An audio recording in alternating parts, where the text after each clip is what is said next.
It's nice to meet you. I know this about you because I've seen you in films, but your accent... I know, it's a little fake. Well, which one? The American one? I get confused myself. But yes, on Sunday nights between 10 and 11, I try to be an American, but the rest of the time, I'm a bona fide Welshman. When you're doing Brothers and Sisters, does it ever happen where you're in the middle of a scene and all of a sudden you're Tom Jones? Yes, that happens. Not just with the dialect, but with hips as well. Oh, yeah, wow, that's kind of exciting. Well, break out into song? Troublesome, yes. Yes, no, occasionally, you know, during filming, I have moments of lapse when I forget where I'm meant to be from. Yeah, that would be tough. And when you guys have been doing the show how many years, Brothers and Sisters? 3 years. 3 years. I know. Right, and are you guys like a big family? Does everybody get along? You know how people always hear about the show, you're doing a show and there's always controversy if people getting along and all that stuff? Yes, no, I think what we've adopted is our sort of TV personalities frighteningly too well now that we've become this, we've melted into this dysfunctional on-set and off-set family where we continually, berate each other and drive each other insane. But those are long days because you're there for, it's like making a film. It is, it is. We basically make a sort of a mini film every week. Right, right. Really, where are your folks? Are they here? Are they in Wales? They're in Wales. They're back in the old country. So I was asking Heidi Klum, what do they do with all this? I mean, were they in the business? No, they were teachers. They were teachers. My yes, gosh. I think they were. Yes. I know. You've got really, thank God for teachers, right? Yes. They mold so much of who we are. I know. And when my father came to, the first day he came to see some filming, and as many people know, we sit around a lot. Yeah. So since then, when he asks how I'm doing, he says, "How's work?" So I'm like, okay, fair enough, yeah. But you stay in touch with your mom via the internet, right? I do. We Skype. I don't know do you know about Skype? I do know about it. We have my mom on the web chat. Once a week on the show. I know. Yeah. It's fun. Yes. And do you have it set up wherever you are, or just you have to be at home and mom's at home? I have to be at home because she likes to say, right, move it right now. Let me see the garden, and I show her the garden. You get the okay in the kitchen. And then she'll comment on various things. Are you a gardener?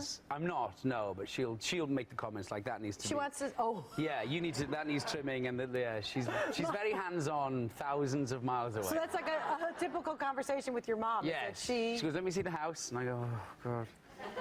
Do you ever aim it towards somebody else's house and tell her you completely redone the place? That's what I'm going to do. I should do that. Just once. I should Skype from somebody else's garden and say, look what I've done.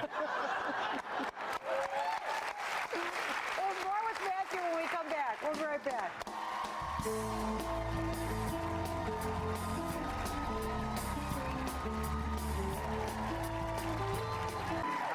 We love music. Matthew and I are talking, Matthew Rhys from Brothers and Sisters, we're talking about Dean Martin and how much we love the classics. Yeah. And the Rat Pack. Yep. A lot of fun times. I think we all kind of fantasize when you get into show business that's what it's going to be like, everything we saw. And then it's like this. Yeah, I know. It is real martini. I know. Well, this is a real martini. I know, it's great. It's so dry. It's perfect. I know. We're a class act. Yeah. When do we sing Volare? How did you get interested in acting? Don't choke on the olive. Yeah. A few different reasons. I think in Wales they push sort of youth a lot towards sort of going on stage and singing and poetry. It's like it's same in the Irish traditions, really. Mm-hmm. Yeah. And that sort of features heavily in your childhood. I think the key point came. I was 17 and I did a school musical of Elvis. And you played Elvis? I did.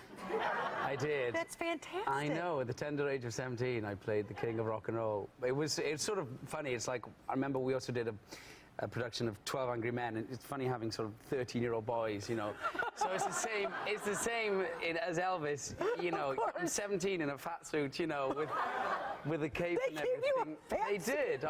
We argued a little bit about that because I thought it was too much.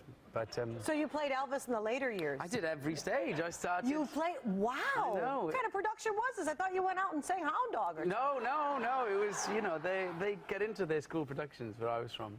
Wow, that's Yeah. impressive. I know. So, did you get reviewed, or did somebody see you in it, or is that when you said, "I'm so good at playing Elvis, I could play anybody"? Well, I should have. I should have retired after playing Elvis, really, because no. you're not going to get any better. No. One of the best roles ever, right? Yeah, I know. Production. I know. It's awful when at the beginning of your career, you look back and go, "Well, that was it. That was the pinnacle. That was It's the best really part." true. Yeah. I know. I auditioned for Dorothy and the Wizard of Oz, and they called me back, and I said, "I got a call back," and they said, "For the Scarecrow." It's true. Did you play the Scarecrow? Yes, I did. Ah. Yes. Very proudly. Yeah. Was that a school production? Yes, it was a school production. Were you reviewed?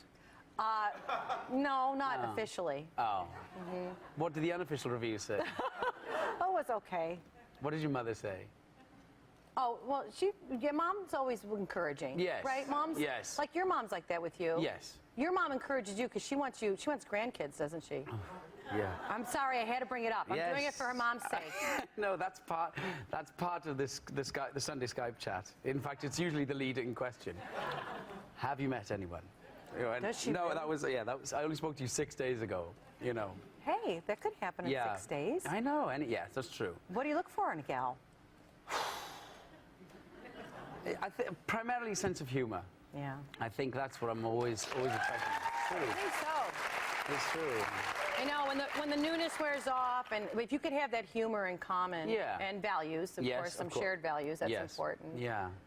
But any girl who makes me laugh, I think, is onto a good thing. Oh, that's Or nice. I am, yes.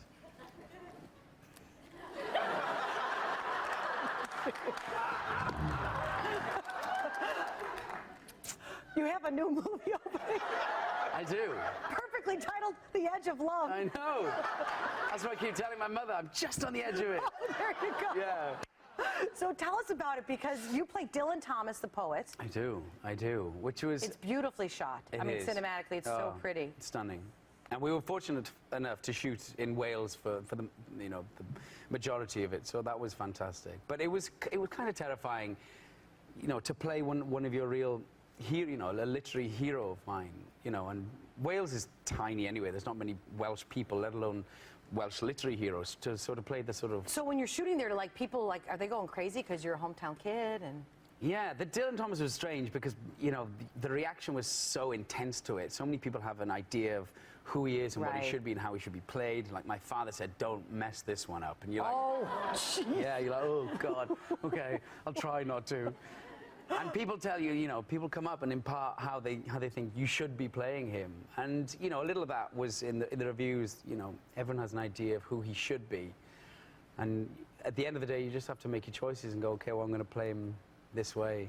Yeah, I thought you did a fabulous job. Thank you very much. Yeah, it's really exciting. I think people are really going to enjoy it. All right, you brought a clip.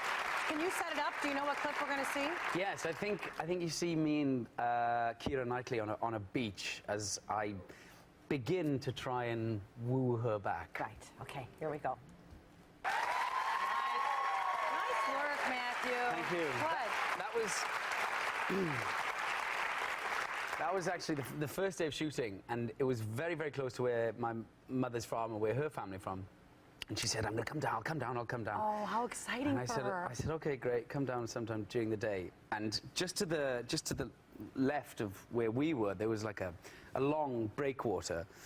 And we just finished a take, and I looked up, and I saw my mother, and she had a cake tin.